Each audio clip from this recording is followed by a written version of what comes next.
Corona काळात जीव धोक्यात घालून काम केले, पण मानधन अद्याप थकीत. आशा सेविकांचा संताप उसळला. थकीत मानधनासाठी माजी जिल्हा परिषद सदस्य विजय पिद्रुकर यांचे प्रशासनाला निवेदन.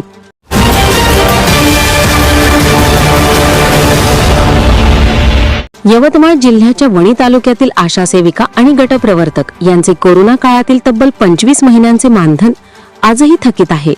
जीव धोक्यात घालून केलेल्या सेवेनंतरही शासनाने देयके न दिल्याने महिलांमध्ये प्रखर नाराजी पसरली आहे. माजी जिल्हा परिषद सदस्य विजय पिद्रुकर यांनी जिल्हाधिकारी व गटविकास अधिकाऱ्यांना दिलेल्या निवेदनात 1000 रुपयांपासून ते 28,100 रुपयांपर्यंतची थकबाकी तात्काळ अदा करण्याची मागणी केली आहे. कोविड प्रोटोकॉलनुसार मृत्यूंच्या प्रमाणपत्रातील विलंबामुळे नागरिकही योजनेपासून वंचित असल्याचा आरोपही त्यांनी केला. प्रशासनाने तत्काळ निर्णय न घेतल्यास तीव्र आंदोलन छेडण्याचा इशारा देण्यात आला. यावेळी आशा सेविका आणि माजी जिल्हा परिषद सदस्य विजय पिद्रुकर यांनी या संदर्भात माहिती दिली. यावेळी आशा सेविका मोठ्या संख्येने उपस्थित होते. आम्ही इथं पंचायत समिती वणी सगळे सर्व आशा स्वयंसेविका गोळा झाल्या आहो.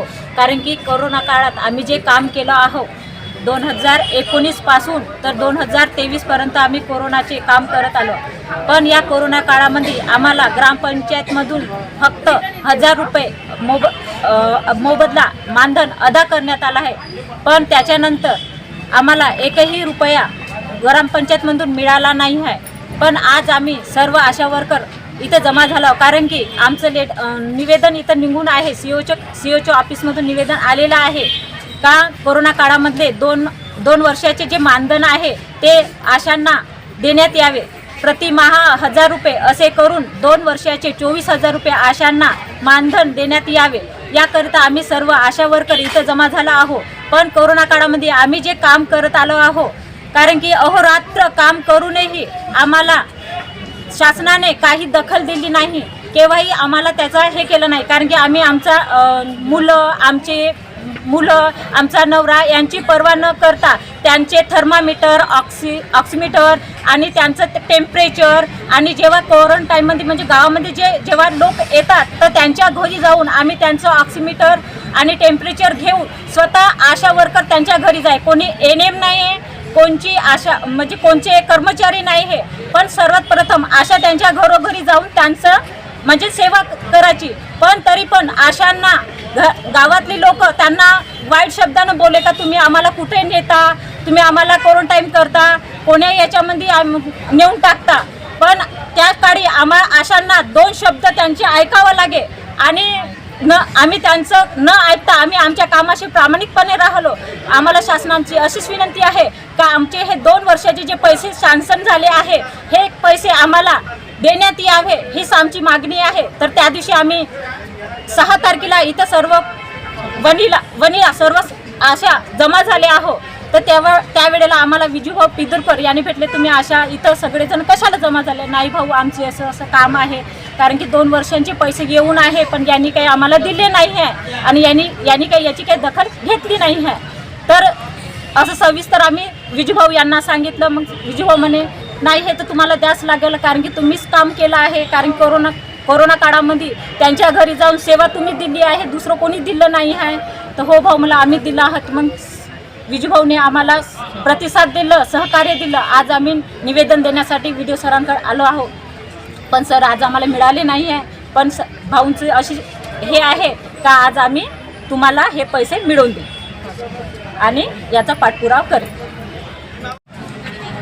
आपल्या राज्यामध्ये आलेल्या कोरोना महामारी काळामध्ये व कोविड-19मध्ये गाव पातळीवर आरोग्याचं काम करणाऱ्या आशा स्वयंसेविका यांनी शासनाच्या आदेशानुसार 19, 20, 21, 22 आणि शेवट 23 असं 3 वर्षे मोठ्या प्रमाणात ज्या लोकांना कोरोनाचा आजार झाला त्या सर्व लोकांची काळजी घेण्यासाठी दवाखान्यात नेण्यापासून तर ते गावामध्ये आल्यानंतर त्यांना क्वारंटाईन करून जे म्हणून काही मानसिक आधार आहे किंवा औषध उपचार करायचा असेल शासनाने दिलेल्या औषधीप्रमाणे तर ते सगळी मदत या ठिकाणी आशा स्वयंसेविकांनी केली. परंतु एप्रिल 2020 ते मार्च 2022 असं 2 वर्षाचं प्रति महिना मानधनाव्यतिरिक्त 1000 रुपयाप्रमाणे 24,000 रुपये अशा स्वयंसेवकांना शासनाकडून ग्रामपंचायतकडून देणे होतं, परंतु त्यांचा फक्त 1000 रुपये देऊन त्यांची बोडवण करण्यात आली. अजूनही प्रशासनाकडे ग्रामपंचायतकडे 23,000 रुपये अशा स्वयंसेवकीचे घेणे शिल्लक आहे. या संदर्भात राज्य सरकारनं 2020मध्ये ग्रामविकास विभागानं शासन परिपत्रक काढलं आणि संपूर्ण जिल्हा परिषदच्या शिओंनी गटविकास अधिकाऱ्यांना सूचना केल्या की ग्रामपंचायतच्या ग्रामनिधी किंवा वित्त आयोगामधून या महिलांना 1,000 रुपये कामाचा मोबदला प्रोत्साहन भत्ता म्हणून देण्यात यावं. परंतु तो न दिल्यामुळे कुंदा, देहरकर आणि राजूर, कोलगाव, कायर आणि शिरपूर अशा 4 PSCमधून आज 185 आशा स्वयंसेविका, गटप्रवर्तक आणि त्यांच्या एक सुपरविजन असे लोक स्पष्ट निवेदन देऊन मागणी करत आहे की आम्हाला अजून मोबदला मिळणार नाही, तो देण्यात यावा. या संदर्भात आत्ताच गटविकास अधिकारी हे गैरहजर असल्यामुळे त्यांच्या ठिकाणी दिवेकर मॅडम पंचायतच्या यांनी निवेदन स्वीकारलं आणि पंचायत ॲडिशनल CO यवतमाळ मेहत्रे साहेब यांच्याशी फोनवरून चर्चा केली. त्यांनी सांगितलं की भाऊ, आम्ही लवकरच या संदर्भात पत्र काढले आणि पुन्हा एकदा पत्र काढून तात्काळ या लोकांना कसं मोबदला देता येईल या संदर्भात आम्ही उदाहरण दिलं की लगतच्या चंद्रपूर जिल्ह्यामध्ये सर्व आशा स्वयंसेविकांना 24,000 रुपये देण्यात आले, आपल्या जिल्ह्यात का नाही? तर मागील 2 वर्षापासून आपल्या हक्काच्या मानधनासाठी, प्रोत्साहन भत्त्यासाठी या आशा स्वयंसेविका आशेमध्ये अपेक्षा करू नये, त्यांना हा मोबदला मिळालाच पाहिजे. यासाठी मी स्वतः यांच्या विनंतीवरून, दिलेल्या निवेदनावरून पुढाकार घेतला आणि आता जिल्हा प्रशासनाशी बोललो आणि येणाऱ्या काळात यांना मोबदला मिळवून दिल्याशिवाय या ठिकाणी आम्ही स्वस्थ बसणार नाही. अशा स्वयंसेविकेच्या केलेल्या कामाचा या पद्धतीनं अवमान करणं प्रशासनाचं आम्ही या ठिकाणी खपवून घेणार नाही. हक्काचा मोबदला देत नसेल तर ही बाब न्यायाला धरून नाही, म्हणून अन्यायाच्या विरुद्ध न्यायासाठी अशा स्वयंसेवकांना सोबत घेऊन येणाऱ्या काळात प्रसंगी लोकशाही पद्धतीने लढा देण्याची वेळ आली तरी यांचा मोबदला मिळेपर्यंत आम्ही या ठिकाणी लढा देऊ.